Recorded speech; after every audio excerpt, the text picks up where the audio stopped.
자, 소액 임차인이 확정일자까지 갖추고 있는 경우를 보겠습니다. 소액 임차인은 경매 개시 결정 등기 전에 대항 요건을 갖추고 법원에 배당 요구를 하게 되면 우선 변제를 받을 수가 있는데요.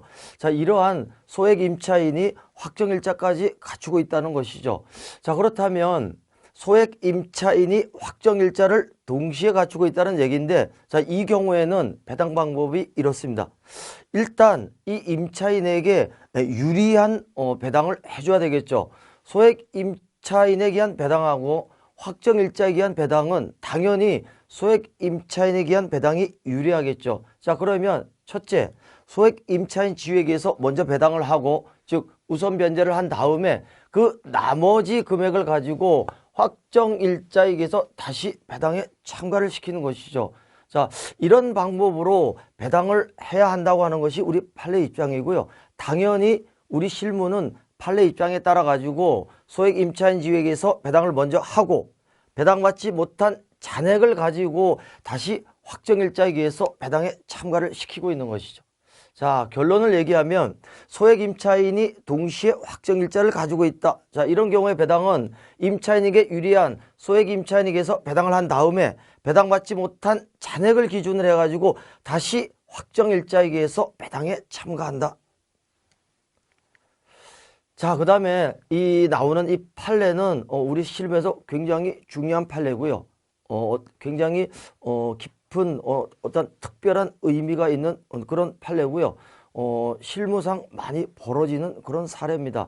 자, 이거는 어떤 사례냐면 이미 채무 초과 상태라는 얘기는요. 예를 들어서 이 어떤 주택에 매매가가 한 3억 정도 되는데 등기부를 열람을 해봤더니 근저당이 2개가 있는데 1순위 근저당 채권 최고액이 2억이고요. 2순위 근저당이 5억이다 라고 했을 때 이 두 개 합하면 이미 채무가 7억이 돼버리죠. 자, 그렇다면 이미 이 주택은 채무가 초과된 상태가 되는 거죠. 자, 여기에서 이미 채무가 초과된 상태에서 이 주택에 소액 임차인이 입주를 한다는 얘기죠.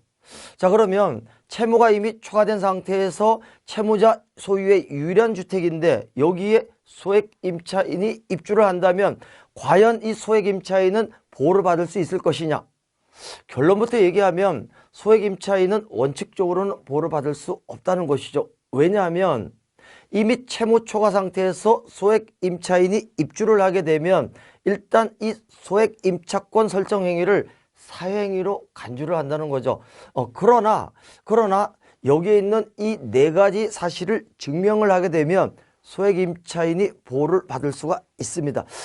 실제로 이 4가지를 완벽하게 증명할 수 있는 경우는 흔치가 않죠. 자, 그러면 첫 번째 요건을 보면 실제로 보증금이 지급되었다.